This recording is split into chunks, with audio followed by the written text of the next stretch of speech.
Welcome to Prepare For Takeoff. I'm the creator and host, Terry L. Cyrus. We're the podcast dedicated to amplifying Black excellence. Every week, we sit down with a proven professional or a rising entrepreneur. And this week, we're sitting down with Erskine Alexander, actor and therapist extraordinaire. Erskine, what's going on, fam? What's happening, my guy? What's happening? Hey, man, blessed and So good highly to see you. favored. Yes, man. So good to see you, Terry, man. It's an honor, man, to be here with you, my guy.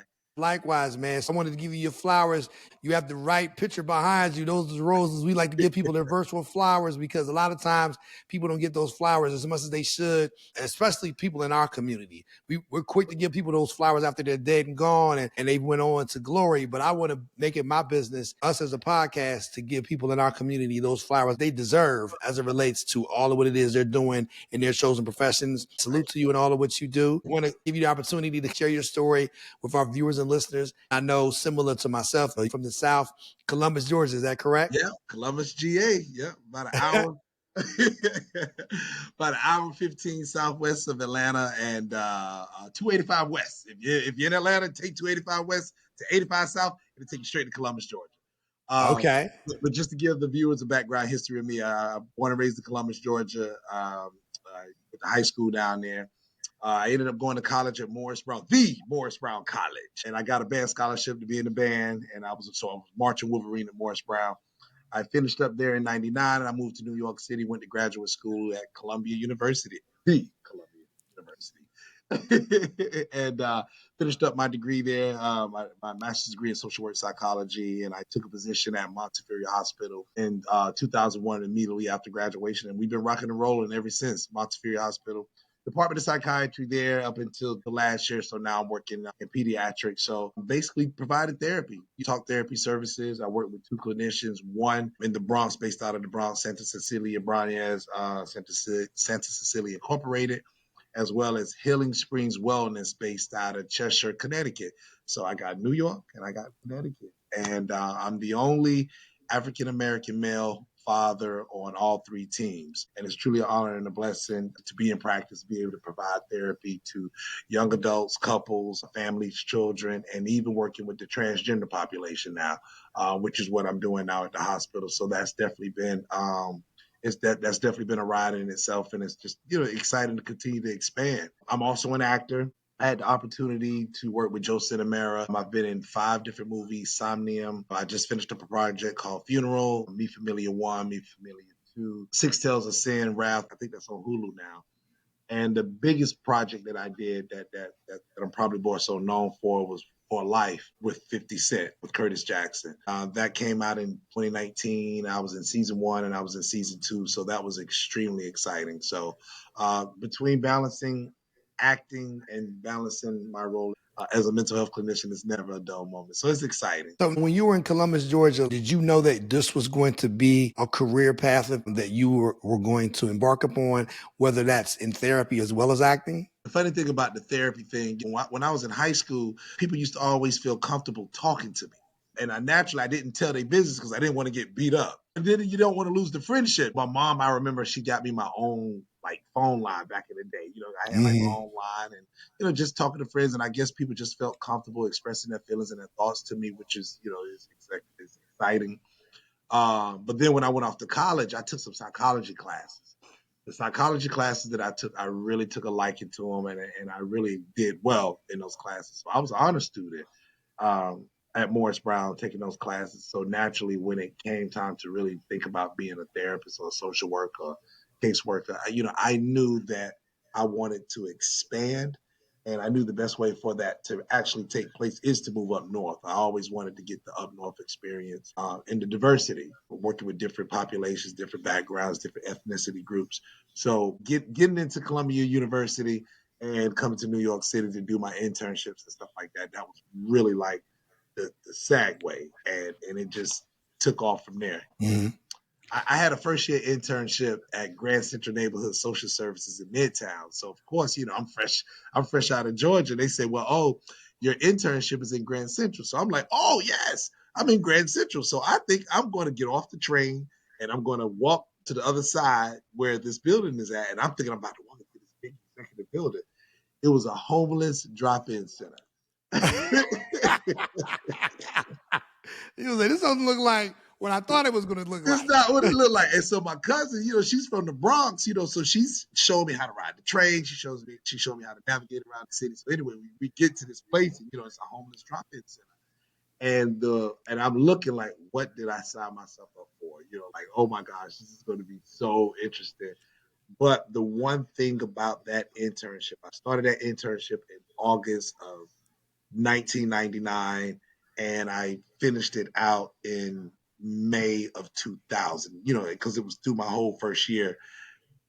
After going through that internship, Terry, I can honestly, and for our viewers as well, I saw every person with a mental health condition come through that center. It's a drop-in center, so you don't know this person could be schizophrenic, this person could be bipolar, this person could be borderline. It could be a variety of things that come through there, substance abuse disorders and stuff like that. So by the time I got through with that internship, I can honestly sit here and say that was almost like my crossing the burning sands into mental health services.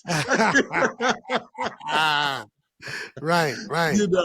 And from there on, my feet were planted. It's like, okay, I can do this. I can definitely do this. Mm-hmm. It's So now definitely there seems to be a sizable mental health population in New York City, to say the least, especially with the homeless population and things of that nature.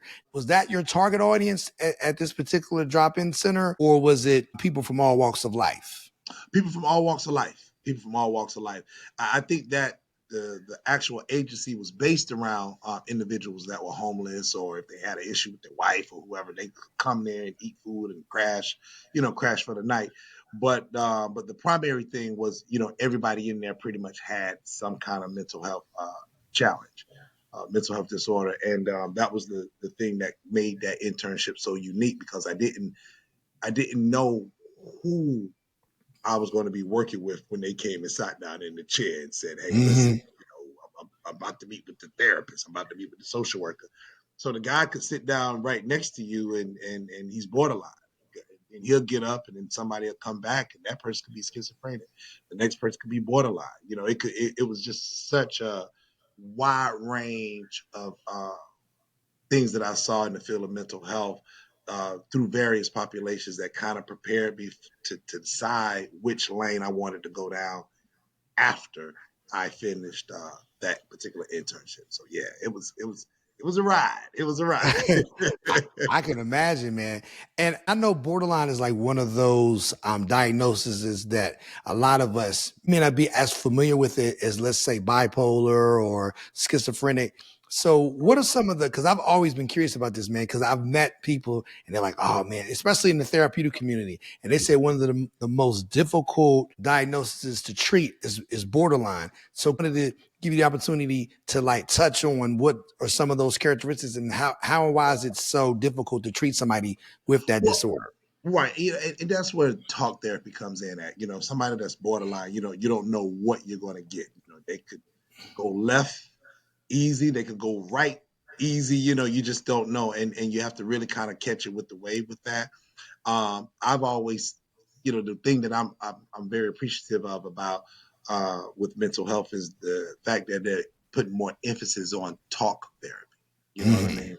Now that person that's borderline, and I've had people come in and I like, that they'll express their feelings about something, and then you got to be kind of careful because they could come in next week and it could be something totally different. So you just want to be able to provide the platform for people to really, really express their feelings, express their emotions, and find out what the issue is. Because a lot of things that they deal with, that people are dealing with, it stems from their background. It stems from some kind of traumatic experience.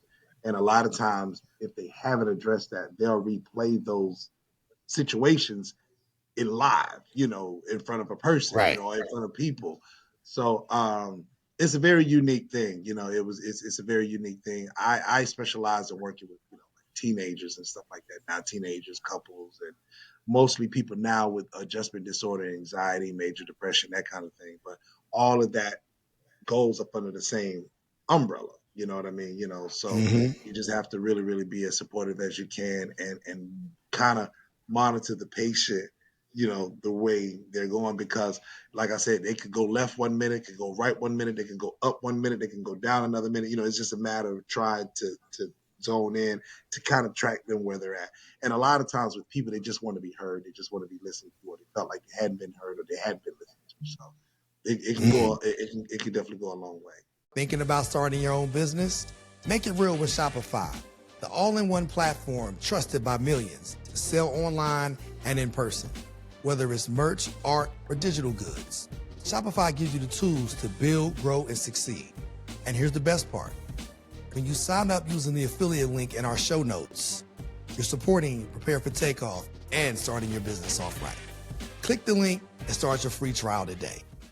When did you realize that you wanted to be an actor? Was that something that you explored in Columbus, Georgia, or was that something that you explored once you came to New York City? I was actually in a play. I think it was called West Side Story in high school.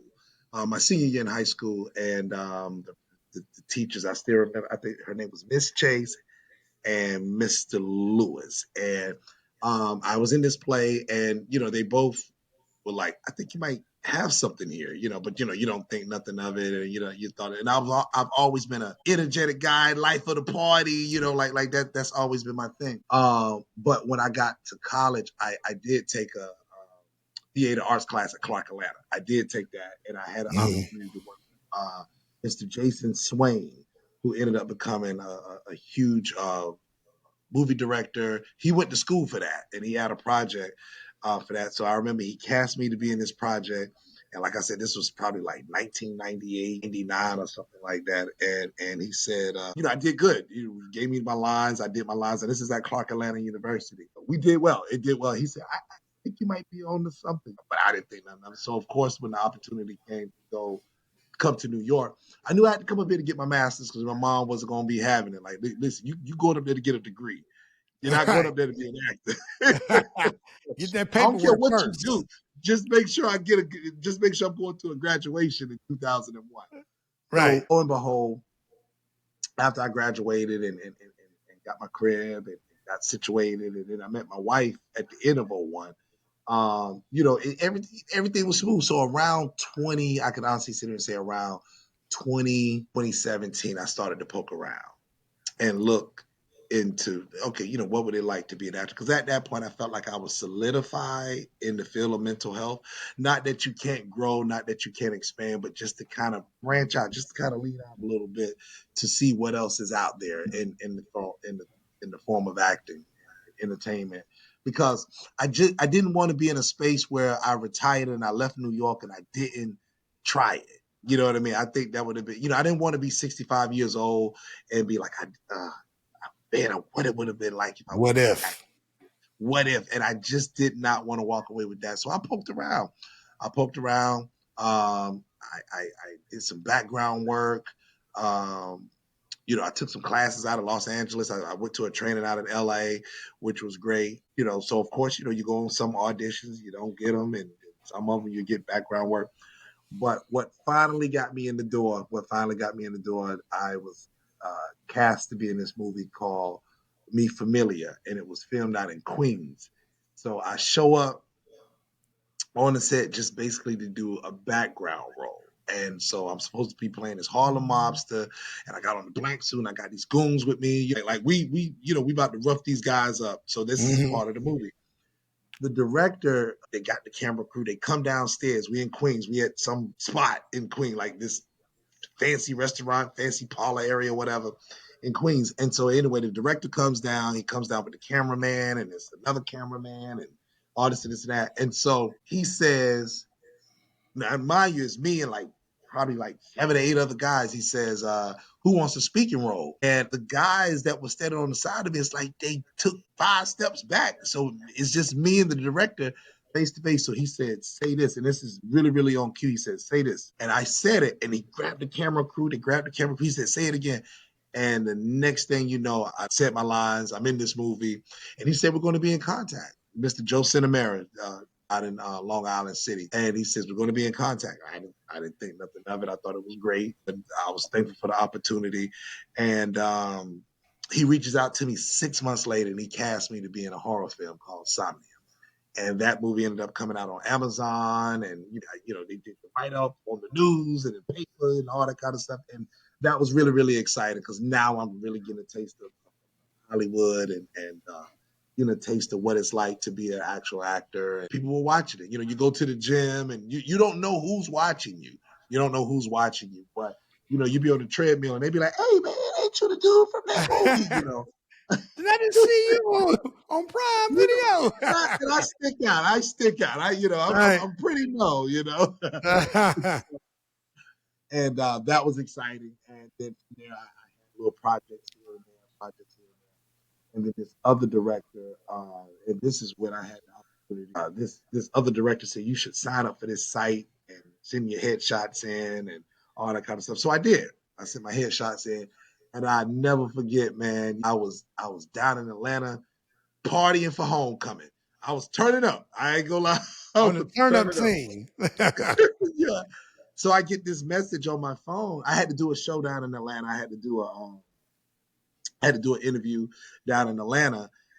And I leave the interview and typical homecoming, I go out on the yard. I'm with my brother. We wilding out. So I get this text message and they said, you've been cast in this project.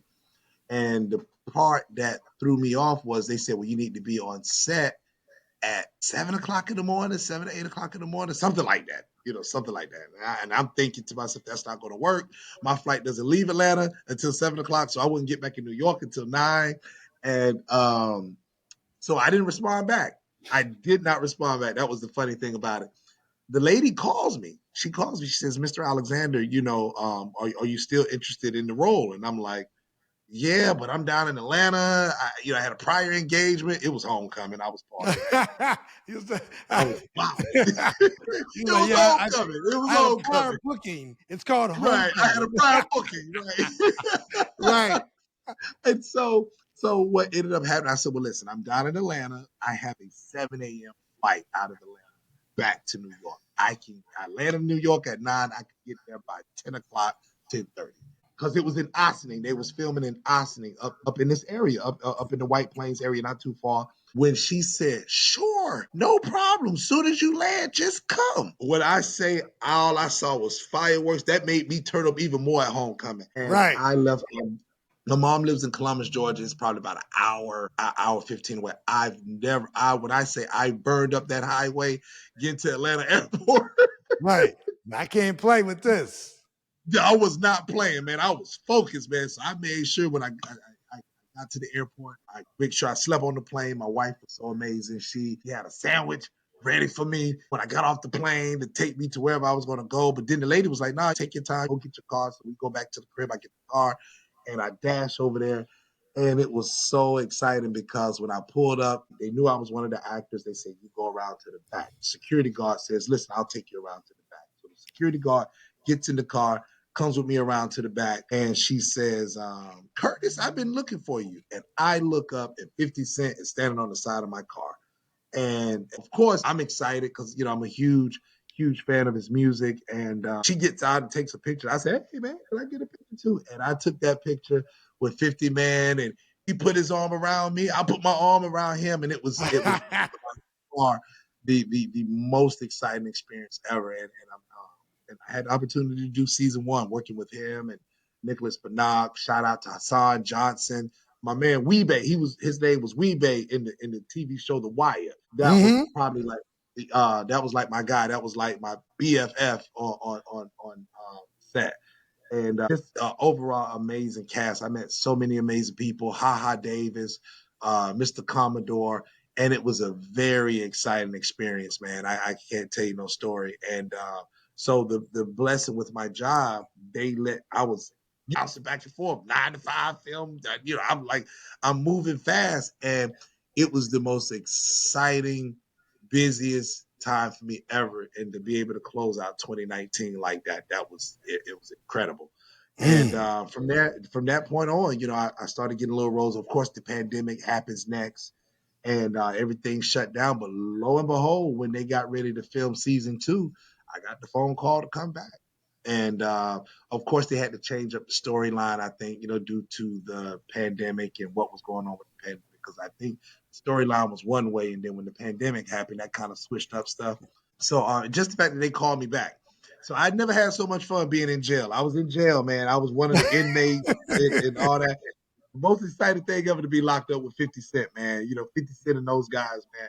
But I knew it was coming to an end when they said you're getting out of jail. Mm-hmm. So, Well, I it think was that's a great. wrap. I think that's a wrap. Right. So, but it was by far the most exciting experience. Juggling, still doing therapy and stuff like that. And I just got finished filming a project called The Funeral. We wrapped that project up back at the beginning of August. I went out to Los Angeles to do an event with a friend. So it's been great, man. It's definitely been great. And I'm just a guy really, really living out his dreams and having a good time. When you're from the South and you come up north, it's a big thing. It's a big thing. And to Mm-hmm. make it in New York and stuff like that, you definitely, my daughter and my close friends and team and stuff like that. Yeah. So it's great. Yeah. They I keep me tell people, sharp. They keep me yeah. sharp. Oh, absolutely, man. I tell people, I said, New York is like a professional training ground as it relates to whatever your career field may be. Because if you Mm-hmm. can make it here, you can make it anywhere. You Because can no make matter it where I anywhere. go, the pace is far slower than what I'm accustomed to.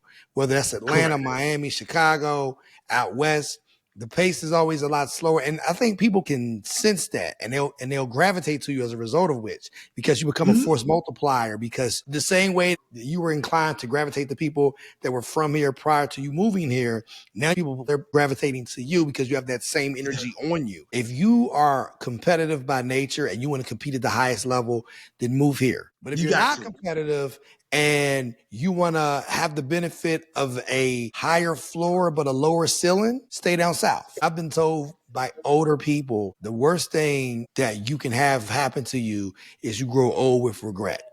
What if, what Right. if, hey, if I try something and I don't succeed, it wasn't because I didn't try. It's because maybe that wasn't my calling. And then if you allow God to ordain your steps in life, then you can be at peace saying, listen, Right. I did this, I did that, but God put me on another path. But you will Right. always have in the back of your mind that thought of what if, what if. So I always encourage whether people in our peer group, younger, older, whether it's somebody that has retired, it's never too late. I'm a spiritual person. I'm sure so too are you. From down south, it's kind of hard not to be.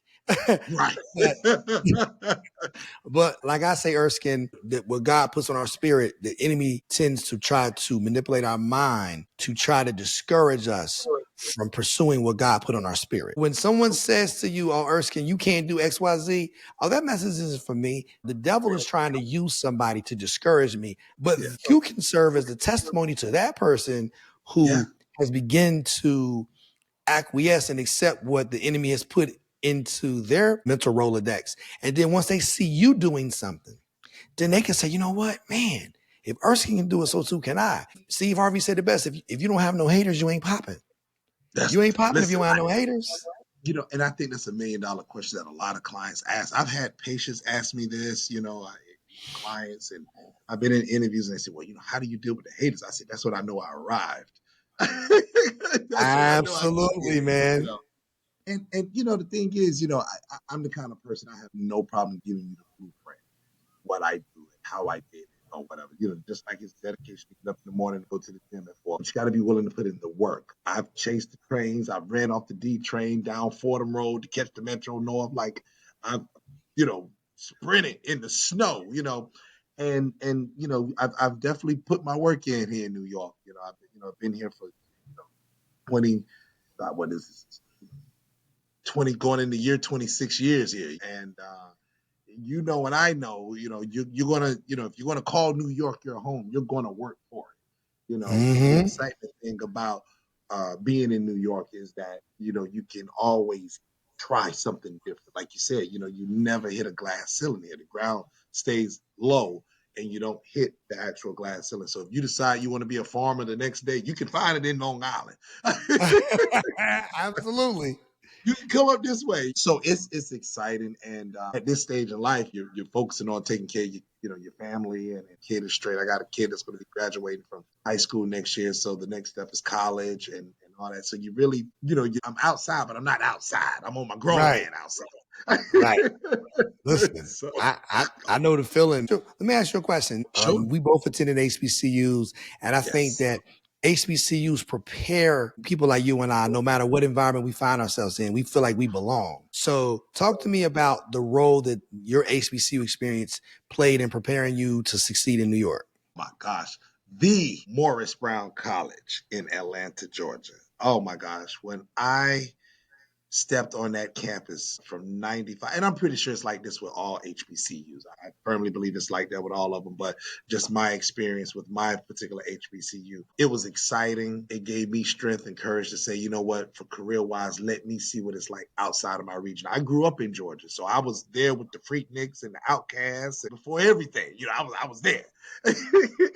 So Right. I think what made it so unique was seeing all these other students from the New Yorks and the LAs and the Texas and the Alabamas and the Chicagos, the Phillies, the DC. They all came to our region. They all came to the South. And I'm like, okay, this kid is 18, 19, 17 years old coming to Atlanta to college to better themselves. It's a whole world outside of where I'm from. And going to school with those students, it kind of gave me the attitude where if they can come down here and make things happen in Atlanta, then what would it be like if I went to their region, whether it was Philadelphia, whether it was Washington, D.C., or Boston, or even Los Angeles? What would it look like? So for graduate school, I just wanted to go up north. It didn't have to per se be New York. I wanted to just go up north. So it could have been Philly, it could have been D.C., it could have been Boston, because I applied to colleges in all those cities, because I just wanted to be as diverse as I could be going into this line of work, because I didn't want it to be that I just looked like I could only work with people in the South. I wanted to be that I could work with people on the East Coast as well. So that's what was taught to me at the HBCU, and just the friendships, because I think it was exciting to meet people from different areas, from different regions. Because you like I said, we're Georgia. We grew up in Georgia, Columbus, Atlanta. That's all us. And to see somebody from the Bronx, to see somebody from Queens, to see somebody from Compton, see somebody from Houston, somebody from Chicago and Idaho and all these other great places, and they all come to our region to learn our culture, to learn our history, to not only that, but to just also get their education. That's what we gravitated towards, and that's what I definitely learned to appreciate with going to my HBCU. And of course, with homecomings and stuff like that, it's a constant reminder of the path and the journey that you went through with people that were not from your regions, who have now made your home region their home region. Now you've made their home region your home region, if that makes sense. Right.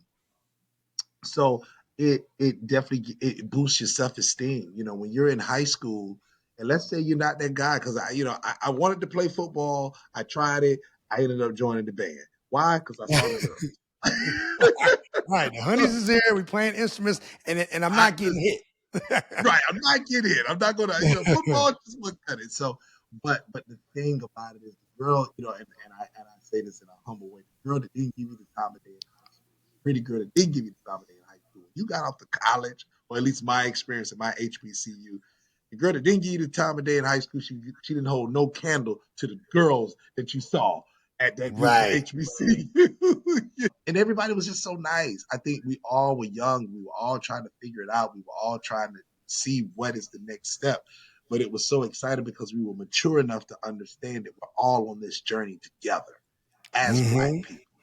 And I Right. think that's what made it so fun. So, whether I go to a homecoming at Tuskegee, or whether I went to a homecoming at Howard, or Delaware State, or wherever, Clark, it was just all love, because we all have the same purpose as African Americans to really, really try to shine and prosper the best way that we can in this country. And to be in a space where we're highlighted, to be in a space where we're celebrated, to be in a space where we're magnified in a very positive way, that is what you learn and you appreciate the most coming out of the HBCU. So that was definitely my experience. And I can definitely say that Morris Brown prepared me well to go from an HBCU to an Ivy League school, top Ivy League school. That shows you right then and there that HBCUs are just as powerful, because when I was in that classroom at Columbia and they go around the room, and this person went to Notre Dame, and this person went to Princeton, and this person went to Yale, and they get to me, and I'm like, Morris Brown.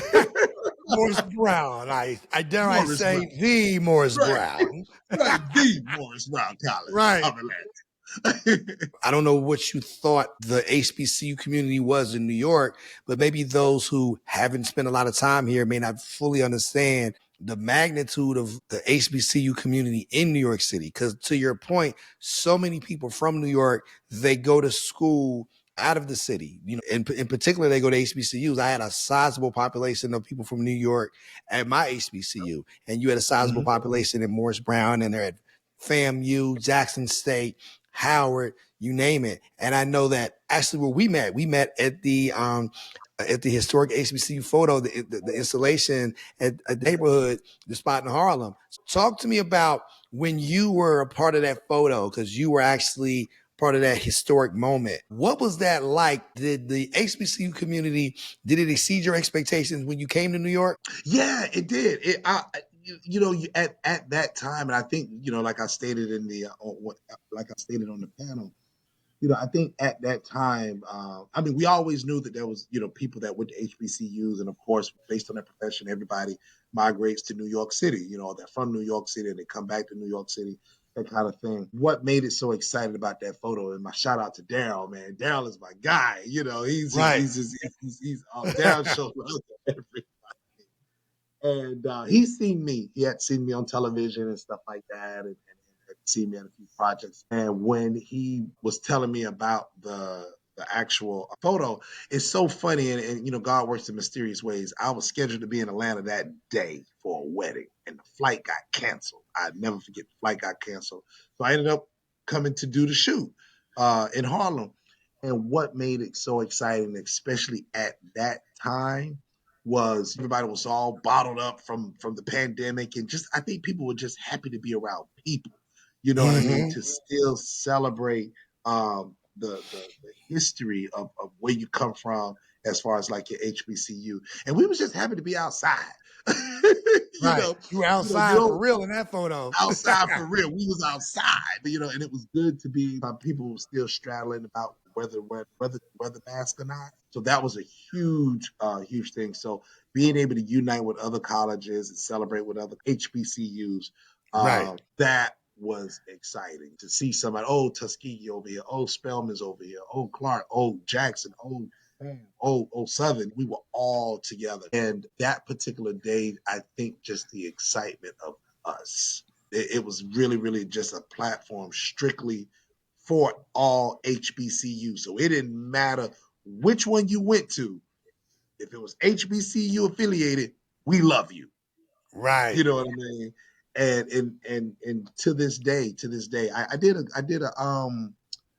a college fair right in New Rochelle. I did a college fair out there, and of course, Morris Brown. They got the Clark Atlanta table there, and it was a Morehouse table there, and just the fact we make up the Atlanta University Center: Morehouse, Morris Brown, Clark Atlanta, Spelman. We make up the AUC, so it's automatically a connection with the four of us anyway. So it's just good to see all of us come together, and we do that anyway with the four schools because of all of us being in Atlanta. But to Right. be in Harlem and to be in the Black Mecca, that was what made it even more exciting. So not only are we rocking with them, you got all these other schools that's there, and it was just the unification. It was just the unification, and it was a beautiful sunny day in Harlem, New York. I was extremely pleased with it. One of my friends and fraternity brothers, childhood friend, I should say, and fraternity brothers, he was there to represent West Virginia State. I wasn't able to make it, but to see the outcome of the photo and to see the number of HBCUs that were represented, it was a sight to see. And I'm just happy that I was able to be a part of some historic moment as it relates to the installation of the actual photo and neighborhood. And that in and of itself, I'm sure that was just like a microcosm of what that day was like. This episode of Prepare for Takeoff is brought to you in part by Riverside, the platform that I trust to record studio quality podcasts right from my laptop. With Riverside, I get crystal clear audio and 4K video. Plus, it's super easy to use. Whether you're a beginner or a pro, Riverside helps your podcast sound amazing. Try it out for yourself. Click the affiliate link in our show notes and start recording like a pro with Riverside. What I want to do is I want to continue to show people that Black excellence comes in an assortment of different packaging, if you will. Doesn't matter That's if you're correct. whether you're in the therapeutic community, whether you're in the entertainment community, whether you're in the finance community, I want people to be able to point to our podcast and say, if I want to see Black excellence and I want to see it in an array of capacities, I need to look no further, because every week we're going to drop new episodes and we're going to feature people that may not necessarily always get that light, but we're going to give it to them. Right. And we're going to show people, and you are a testament of how, you know, you can have the duality of two career professions. A lot of times people in our community, sad but unfortunately true, you know, they may want to negate one component of one's professional trajectory if they find themselves doing something. Like, let's say this guy he works in you know, in the education system, but he also is an actor, or he works in the education system, or he works at the post office, and he's also a writer. Then people in our community, we will relegate that individual and say, oh, so basically you work at the post office. No, he can do both. And sad but unfortunately true, in communities outside of our own, they actually encourage that, because what that person is setting up is multiple streams of income. So not only are you getting that check from the hospital, you're also on set getting a check. And then you're also, I'm sure, picking up speaking engagements, and you're also doing all of the other things that may come with being in the public eye. We can't be discouraged by the fact that people can't see for you what they can't see for themselves. That's what institutional racism looks like. How people, they have such a low opinion of themselves. And then if you come in the room with a high opinion of yourself, then a lot of people who look like us may say, who does Erskine think he is? He can't do this. Right. Do that. And that's the sad part, because people have no clue what goes on behind closed doors. You know, they have absolutely no clue. And the nights don't end at, you go to bed at 9:00 at night. It doesn't end like that. People when they're juggling two careers, I have a patient after this, and it's a blessing that comes with it, but it's work, it's work. And like I stated earlier, I have no problem giving people the blueprint. The problem is people don't want to do the blueprint. They're like, oh no. They see the blueprint, but they don't want to do the work. Right. They don't want to do the work. That's that part right there. When you find yourself enjoying what you do, it doesn't look like it doesn't look like work, because you're just making it look so fun. I've ran off a set, did therapy sessions, and got up the next morning and took a flight to Los Angeles and walked through the airport with my eyes halfway open, but got on the flight and crashed. And literally excited for sleeping, because that is the lifestyle that I always wanted to live. But you got to dream, but you got to be willing to work. And I think people have to understand that concept. They have to understand the importance of really sacrificing time away from your family, sacrificing time away from what you would normally do on an average to actually focus on this. Naturally, even with all projects, there was one particular project that I worked on, Six Tales of Sin, and I was playing the role of a prisoner. And just to kind of give you a backdrop, when I did my first horror film, and we did the red carpet, I noticed I was a little on the heavier side, not terrible, but a little on the heavier side. So the guy says, listen, we're going to work on another project in the spring. And we did. It was called Six Tales of Sin. So I actually went to the gym and, slimmed down. So when I had to put on the suit thing or whatever, it didn't look crazy, because I'm like, everybody going to see me on TV. I don't need to be looking crazy. So that was getting up, going to the gym. And when the thing with 50 came about, that was a whole different ball game right there. That was exciting, because I wanted to look like an inmate. I don't know if there's a particular look, but I hit the gym, and I had a buddy of mine that had me jogging around a lake with a vest on and all that kind of stuff, just to get shredded, because there's going to be a fighting scene. There's going to be this kind of scene. You don't know what's going to happen. And if I got to take my shirt off and you got millions of people watching you with your shirt off and you ain't right, they're going to talk about you. I'm trying to avoid them. You don't want nobody putting hashtag dad bod. Dad bod, right. So it's a struggle every day to stay out of that category. I really enjoyed this conversation, man. You dropped a lot of jewels on us, and thanks for sharing so much about your experience. I admire your transparency, and much continued success. As we close out our conversation, I want to leave you with the opportunity to give our viewers and listeners 3 things that you feel will help them prepare for takeoff. Okay. It's okay to fail. stay as positive as you can be, and keep good people around you.